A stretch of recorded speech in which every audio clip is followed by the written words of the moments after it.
یہ مال خرچ کر دیا تو تو فقیر ہو جائے گا، غریب ہو جائے گا۔ اللہ فرماتا ہے کہ شیطان تو تمہیں فقر سے ڈراتا ہے، لیکن اللہ تعالیٰ اپنی راہ میں خرچ کرنے کے بدلے تمہیں اپنی بخشش کا وعدہ یاد دلاتا ہے۔ اللہ یعدکم مغفرہ، اللہ بخشش کا وعدہ فرماتا ہے۔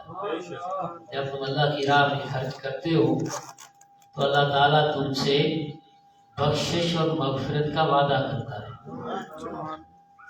آج اس دور میں ہم شیطان کے بہکاوے میں آ کر مال کو جمع کرنے کی فکر میں لگے رہتے ہیں اور اللہ کی راہ میں خرچ کرنے سے گریز کرتے ہیں، تو یہ شیطان کا حملہ ہے۔ اللہ کی راہ میں خرچ کرنے سے مال کبھی کم نہیں ہوتا، بلکہ اللہ تعالیٰ اس میں برکت پیدا فرما دیتا ہے۔ اور انسان اگر غور و فکر کرے اور حقیقت کو جان لے، اپنی حقیقی زندگی کے بارے میں اسے شعور حاصل ہو جائے، ہمیشہ کی زندگی کا تصور پیدا ہو جائے، تو پھر اسے مال جمع کرنے کی فکر نہیں ہوتی، یہاں جمع کرنے کی فکر نہیں ہوتی، وہ اپنی ہمیشہ کی زندگی کے لیے جمع کرتا ہے، جہاں اس نے جانا ہے، جہاں اس نے ہمیشہ رہنا ہے۔ اگر ہمیشہ کی زندگی کا تصور ختم ہو جائے، یقین کامل نہ رہے، تو پھر انسان دنیا کی دولت جمع کرنے کی فکر میں لگا رہتا ہے، اور جس کا نقشہ اللہ پاک نے قرآن مجید میں کھینچا، فرمایا الہاکم التکاثر حتی زرتم المقابر۔ مال جمع کرنے کی ہوس نے انسان کو تباہی کے دہانے پہ پہنچا دیا، وہ اسی فکر میں لگا رہا اور قبر میں چلا گیا۔ اب قبر میں مال تو ساتھ نہیں جاتا، قبر میں وہ جائے گا جو آپ نے آگے بھیجا ہے، جو اللہ کی راہ میں خرچ کیا ہے وہ آپ کے کام آئے گا۔ آپ صحابہ کرام کے احوال کو پڑھیے تو دنیا کی جو جائز طریقے سے کمائی ہوئی دولت ہے، اگر اسے اللہ کی راہ میں خرچ نہ کیا جائے تو اس کی کوئی اہمیت نہیں، لیکن اسی دولت سے سیدنا عثمان غنی رضی اللہ تعالی عنہ نے 3 بار نبی کریم صلی اللہ علیہ وآلہ وسلم سے جنت خریدی۔ سبحان اللہ۔ یہ اللہ کی راہ میں خرچ کیا، اس کے بدلے جنت کی خوشخبری سنائی گئی، جنت کی ملکیت عطا فرما دی گئی۔ دیکھیے اللہ کی راہ، حالانکہ اگر کوئی بندہ جنت کو خریدنا چاہے تو اس زندگی میں تو اللہ پاک نے موقع رکھا ہے، بندہ خرید سکتا ہے، لیکن اگر اس زندگی کے بعد، مرنے کے بعد کوئی کہے کہ میں جنت خرید لوں تو یہ ممکن ہی نہیں ہے۔ دنیا کی ساری دولت بھی اسے مل جائے تو اس کے بدلے بھی وہ جنت نہیں خرید سکتا، لیکن اس دنیا میں اللہ تعالیٰ چاہے تو ایک کتے کو پانی پلانے کے بدلے جنت عطا کر دے۔ یہ اللہ پاک کی شان ہے کہ یہاں اس دنیا میں رہتے ہوئے جو اللہ کی راہ میں خرچ کرتے ہیں، اللہ تعالیٰ ان سے بخشش کا یعنی جنت کا وعدہ فرماتا ہے کہ تم میری راہ میں خرچ کرتے ہو، دینے والا بھی میں ہوں، صلاحیتیں عطا کرنے والا بھی میں ہوں، مواقع فراہم کرنے والا بھی میں ہوں، صحت عطا کرنے والا بھی میں ہی ہوں، طاقت اور قوت عطا کرنے والا بھی میں ہی ہوں، عذاب بھی میں نے ہی تمہیں دیے ہیں، دیکھنے کے لیے آنکھیں بھی میں نے ہی دی ہیں، سننے کے لیے کان بھی میں نے ہی دیے ہیں، سوچنے کے لیے دماغ بھی میں نے ہی دیا ہے، حرکت کرنے کے لیے ہاتھ اور پاؤں میں نے ہی دیے ہیں۔ میرے ہی عطا کردہ اعضاء کو، میری عطا کردہ طاقت کو، میری عطا کردہ عقل کو تم استعمال کرتے ہو، اس کے نتیجے میں مال کماتے ہو، اور وہ اگر میری راہ میں خرچ کرتے ہو تو میں اس کے بدلے تم سے جنت کا وعدہ فرماتا ہوں۔ سبحان اللہ۔ اور اگر اسے سنبھال کے رکھتے ہو، جمع کر کے رکھتے ہو،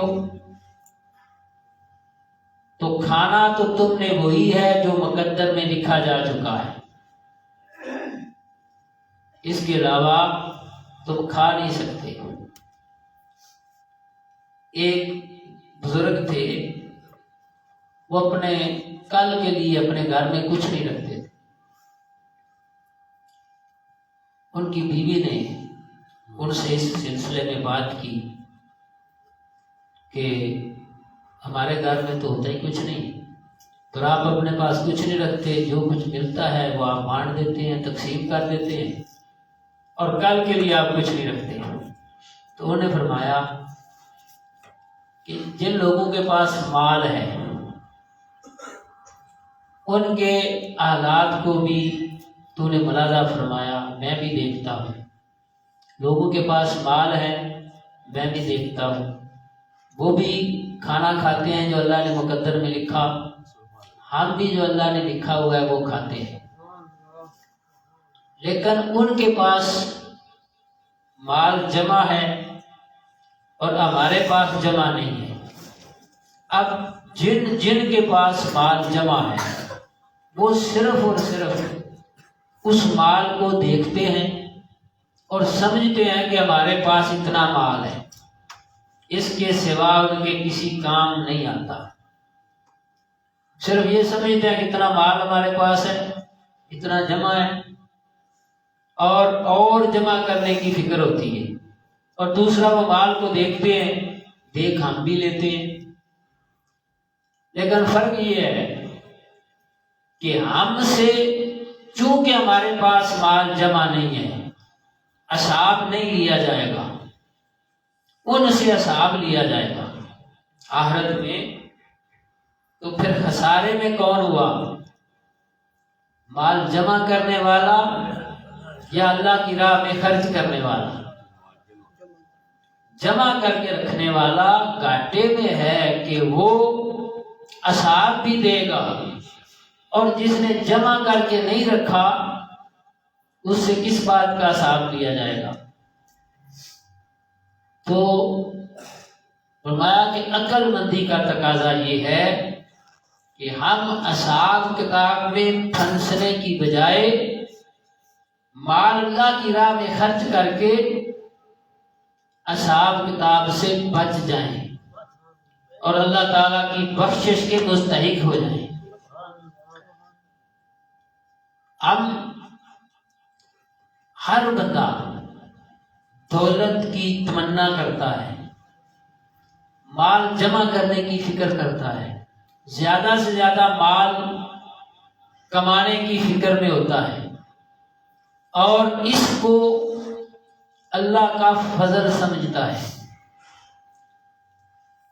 اگر مال جمع کرنے میں خیر ہوتی، کثرت مال میں اگر برکت ہوتی، کثرت مال میں اگر اللہ کی رضا و خوشنودی ہوتی، تو رسول اللہ صلی اللہ علیہ وآلہ وسلم کثرت مال کو پسند فرماتے۔ اگر حضور علیہ السلام نے فقر کو، غربت کو، مسکینی کو سلیکٹ کیا ہے تو اس کا مطلب یہ ہے کہ غربت اور فقر ہی اللہ کی بارگاہ میں افضل ترین ہے۔ حضور اگر یہ فقر میں عظمت نہ ہوتی، غربت اللہ کو پسند نہ ہوتی، تو رسول اللہ کبھی غربت کو پسند نہ فرماتے۔ حضور علیہ الصلوۃ والسلام نے غربت کو پسند فرمایا اور یہی دعا کرتے رہے، یا اللہ مجھے مسکین رکھنا، مسکینوں میں رکھنا، مسکینوں کے ساتھ رکھنا، مسکین ہی مجھے مارنا اور مساکین کے ساتھ ہی مجھے اٹھانا۔ کبھی ہم نے یہ دعا کی ہے؟ ہم مال مانگتے ہیں، فرمایا مال ہمیشہ گمراہی لے کے آتا ہے، فرعونیت لے کے آتا ہے۔ کوئی غریب کبھی فرعون نہیں بنا، کوئی غریب کبھی ظالم نہیں بنا۔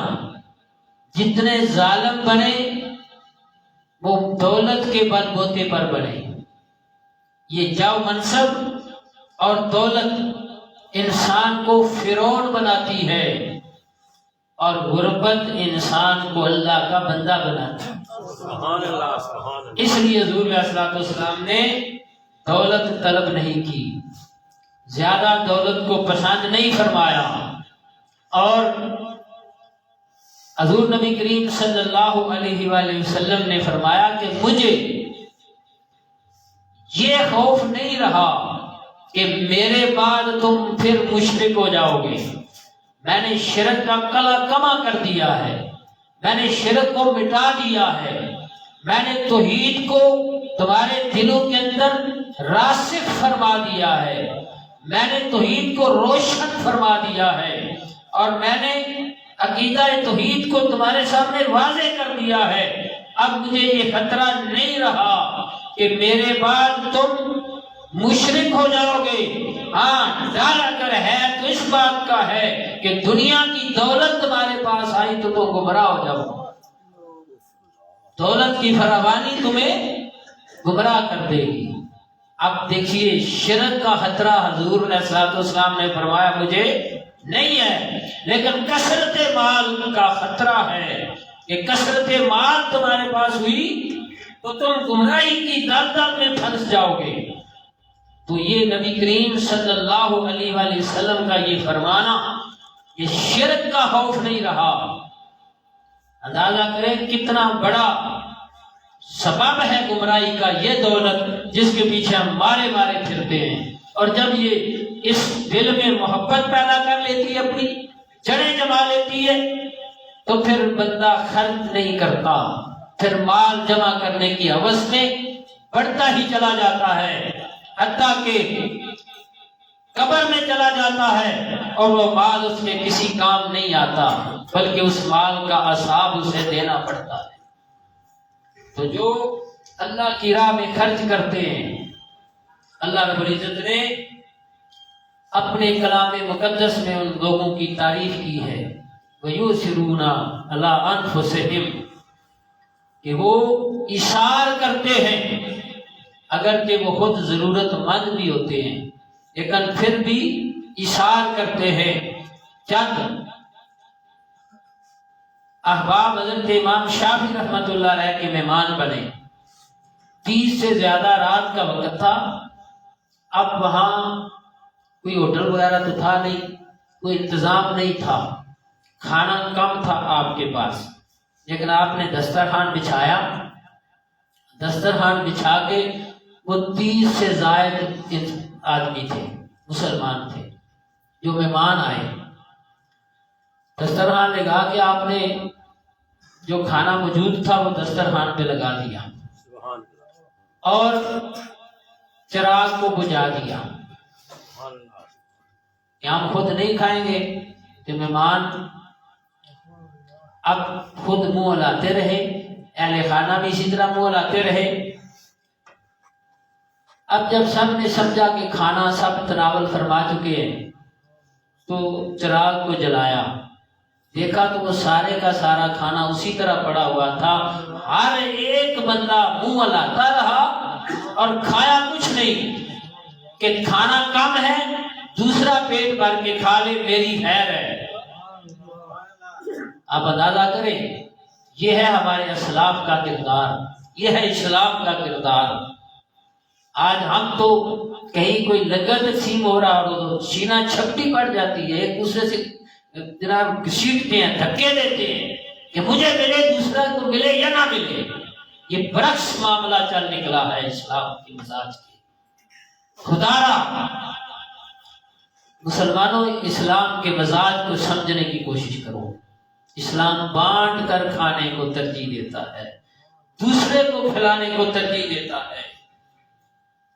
خود بھوکا رہ کے دوسروں کو کھلانا. حضرت عبداللہ ابن جعفر رضی اللہ تعالیٰ عنہ جا رہے تھے، ایک باغ میں ایک غلام باغ کی خدمت کر رہا تھا. آپ نے اسے دیکھا تو اس کے مالک نے اس کے لیے کھانا بھیجا. وہ کھانا دینے والا کھانا دے کے چلا گیا. وہ کام ابھی کر رہا تھا. اس نے کہا کہ چلو تھوڑا سا کام رہ گیا ختم کر کے میں کھانا کھاتا ہوں. اتنی دیر میں ایک کتا آ گیا. اس نے ایک روٹی کتے کو پھینک دی. کتے روٹی کھائی اور پھر کھڑا رہا. دوسری روٹی بھی اس نے کتے کے آگے پھینک دی. کتا نے دوسری بھی کھائی اور پھر بھی وہی کھڑا رہا. 3 ہی روٹیاں تھیں اس کے پاس. اس نے تیسری روٹی بھی کتے کو پھینک دی. کتے نے تیسری روٹی بھی کھا لی. حضرت عبداللہ ابن جعفر دیکھ رہے تھے. آپ اس کے قریب تشریف لے گئے.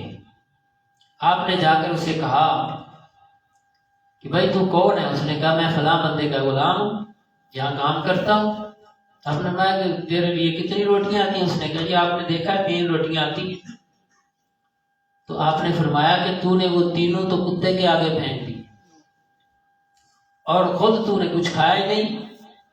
تو خود کیا کھائے گا؟ اس نے کہا کہ یہاں یہ کتا رہتا نہیں، پتہ نہیں کہاں سے دور سے آیا ہے اور میں نے سمجھا کہ یہ بھوکا ہے تو میں نے روٹی ایک اس کے آگے پھینک دی. اب وہ کھا کر پھر کھڑا رہا. میں نے دوسرے بھی اس کے آگے ڈال دی، تیسری بھی ڈال دی.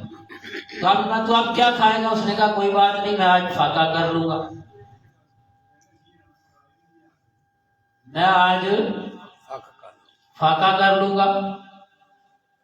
تو آپ نے فرمایا کہ مجھے تو لوگ کہتے ہیں کہ بڑا سخی ہے، لیکن اصل سخی تو یہ ہے کہ جس نے خود فاقہ کر کے اپنا سارا کھانا کتے کو دے دیا، کتے کو کھلا دیا ہے. آپ واپس لوٹے، باغ کے مالک کے پاس گئے، اس سے باغ کا سودا کیا، باغ اس سے خریدا، اس کا غلام بھی خریدا. اس غلام کو بھی خرید لیا، باغ بھی خرید لیا اور پھر اس باغ کے پاس آئے اور کہا کہ میں نے یہ باغ اب خرید لیا ہے اور تجھے بھی میں نے خرید لیا ہے، اور جا میں تمہیں بھی اللہ کے لیے آزاد کرتا ہوں اور یہ باغ میں تیرے سپرد کرتا ہوں، تیری ملکیت میں دیتا ہوں. انہوں نے وہ باغ اسے دے دیا. پہلے وہ غلام تھا، اشار کیا. اللہ رب العزت نے حضرت عبداللہ ابن جعفر کے دل میں یہ بات ڈالی. کس نے ڈالی؟ اللہ تبارک و تعالیٰ نے ڈالی. اس نے اللہ کی مخلوق کے کتے کو کھانا کھلایا، خود بھوکا رہ کے اسے روٹیاں دے دی. تو رب ذوالجلال نے اسے باغ کا مالک بنا دیا، آزادی بھی دی اور باغ کا مالک بھی بنا دیا. حضرت محترم، اگر اللہ کی ذات پہ یقین کامل ہو اور اللہ کے لیے اللہ کی مخلوق کو کھانا کھلایا جائے تو اللہ تبارک تعالیٰ اس طرح انعام عطا فرماتا ہے. اس لیے حضرت محترم، یہ شیطان ہے جو ڈراتا ہے بندے کو کہ اللہ کی راہ میں خرچ کیا تو تم بھوکے مر جاؤ گے، تم مفلس ہو جاؤ گے. الشیطان یعدکم الفقر ویامرکم بالفحشاء. یہ شیطان کا کام ہے کہ بندے کو فقر سے ڈراتا ہے، محتاجی سے ڈراتا ہے. حضرت محترم، ہمارے اسلاف، اب دیکھیے سیدنا عثمان غنی رضی اللہ تعالیٰ عنہ قحط پڑ گیا. آپ کہیں گئے ہوئے تھے، بہت سا غلہ خرید کے لائے. اب جو مدینہ طیبہ کے بڑے بڑے تاجر تھے، کچھ لوگوں کو پتا چلا، اب وہ آگے چلے گئے کہ پہلے ہی ہم جا کر سودا کر لیتے ہیں، غلہ خرید لیتے ہیں اور یہاں آ کے نفع کمائیں گے.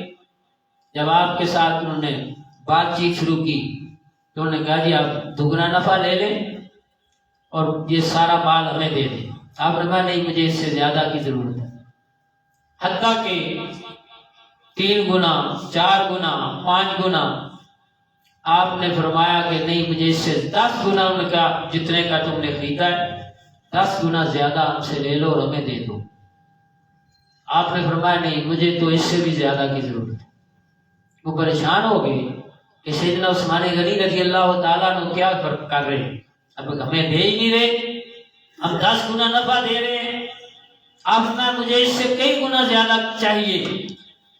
جب وہ سارے واپس لوٹ گئے آپ شہر میں داخل ہوئے اور منادی کرائی کہ سارے جس کے پاس غلہ نہیں ہے وہ آئے اور غلہ لے دے۔ سارا غلہ اللہ کی راہ میں مفت تقسیم کر دیا۔ سبحان اللہ سبحان اللہ۔ جب وہ آئے تو بھائی آپ نے کیا کیا؟ آپ تو کہہ رہے تھے کہ میں نے بہت زیادہ نفع لینا ہے تو آپ نے مفت تقسیم کر لیا۔ فرمایا تم نے اللہ کا قرآن نہیں پڑھا؟ مثل الذین ينفقون فی سبیل اللہ ہے کہ وہ لوگ جو اللہ کی راہ میں اپنا مال خرچ کرتے ہیں کمثل حبۃ انبتت 7 سنابل فی کل سنبلۃ 100 حبۃ واللہ یضاعف لمن یشاء واللہ واسع علیم۔ میں تم نے قرآن مقدس نہیں پڑھا؟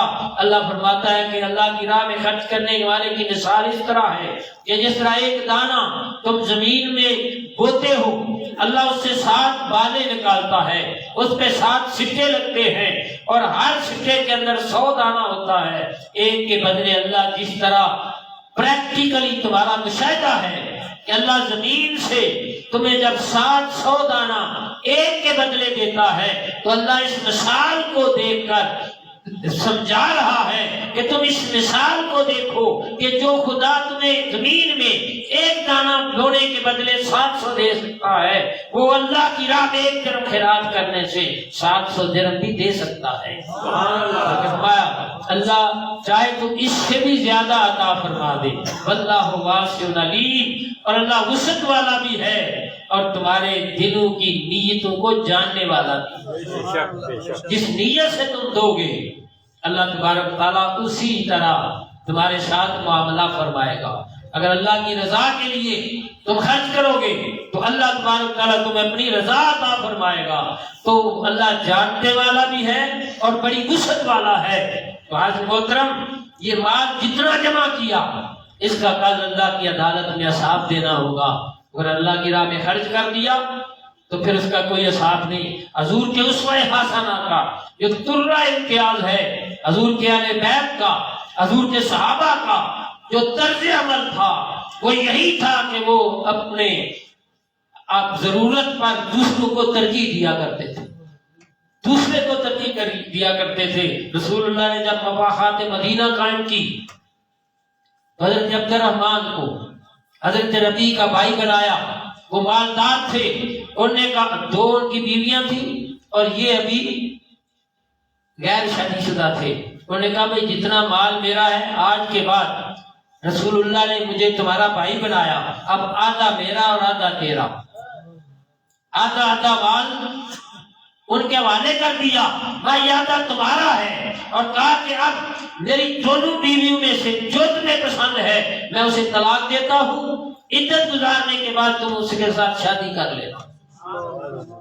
معزز محترم یہ ہمارے اسلاف کا طریقہ تھا، یہ رسول اللہ صلی اللہ علیہ وآلہ وسلم کا طریقہ تھا، حضور کے صحابہ کا طریقہ تھا، اور اسی دولت کے بدلے اللہ تبارک و تعالیٰ نے انہیں اپنا قرب بھی عطا فرمایا۔ اب سیدنا صدیق اکبر رضی اللہ تعالیٰ یہ اللہ تعالیٰ چاہتا تو اپنے محبوب کو آسمانوں سے خزانے بھیج دیتا، آپ اشارہ فرماتے پہاڑ سونا بن جاتے۔ جبریل نے آگے کہا بھی تھا لیکن آپ نے قبول نہیں فرمایا، پہاڑ سونا بن جاتے ہیں، لیکن آپ نے حکم فرمایا کہ اپنا مال اللہ کی راہ میں خرچ کرو۔ تو سیدنا صدیق اکبر رضی اللہ تعالیٰ عنہ جب سارا مال لے کر آ گئے، کتنا ہوگا، کتنا انہوں نے جمع کیا، صرف کیا تھا، اخلاص تھا۔ تو سرکار نے پوچھا اے ابو بکر گھر میں کیا چھوڑ کے آئے ہو؟ تو عرض کی اللہ اور اس کا رسول چھوڑ کے آیا ہوں۔ سبحان اللہ سبحان اللہ اللہ اور اس کا رسول چھوڑ گیا رسول اللہ تو سامنے تھے، رسول اللہ سامنے تھے، رسول اللہ خود پوچھ رہے ہیں صدیق اکبر سے، تو فرمایا کہ اللہ اور اس کا رسول چھوڑ کے آیا ہوں۔ تو گویا صدیق اکبر کا یہ عقیدہ تھا کہ رسول اللہ یہاں میرے سامنے بھی ہے، میرے گھر میں بھی کچھ سبحان اللہ سبحان اللہ معلوم اللہ اور اس کا رسول چھوڑ کے آیا ہوں۔ تو یہ عقیدہ تھا صدیق اکبر کا۔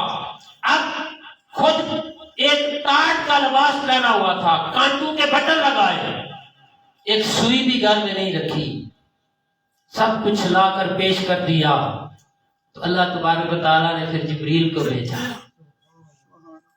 اور فرمایا محبوب جبریل امین آئے، یا رسول اللہ صلی اللہ علیہ وسلم، آقا اللہ ابو بکر سے خوش ہو گیا ہے، راضی ہو گیا ہے، اب اللہ نے ابو بکر کو سلام بھیجا،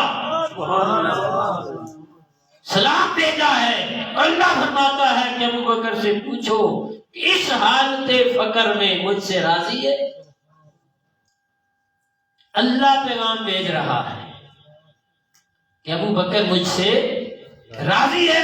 تو جب ابو بکر صدیق کو اللہ کا سلام دیا گیا اور سرکار نے اپنا رب پوچھ رہا ہے کہ ابو بکر تو اللہ سے راضی ہے اس حال میں، تو وجد میں آ گئے اور بار بار کہتے تھے میں اپنے رب سے بہت راضی ہوں، میں اپنے رب سے بہت راضی ہوں۔ حضرت محترم یہ کیسے رضا ملی، یہ کیسے مقام ملا؟ سب کچھ اللہ کی راہ میں خرچ کر دیا۔ تو اللہ فرماتا ہے ینصرکم اللہ تنصرکم، تم اللہ کے دین کی مدد کرو، اللہ تمہاری مدد کرے۔ اگر چاہتے ہو اللہ مدد کرے تو اللہ کے دین کی مدد کرو، اللہ کے بندوں کی خدمت کرو، بھوکوں کو کھانا کھلاؤ، اللہ کے دیے ہوئے مال میں سے اللہ کی راہ میں خرچ کرو، اللہ تبارک تعالیٰ تم پہ رحم کرے گا۔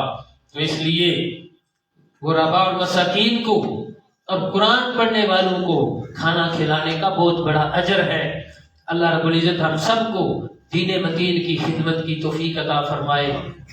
اللہ تبارک و تعالی ہمیں اپنے حبیب صلی اللہ علیہ وآلہ وسلم کے توسل سے غرباء اور مساکین کی خدمت کی بھی توفیق عطا فرمائے، دنیا اور آخرت بہتر فرمائے۔ وما علینا الا البلاغ، سنت ادا۔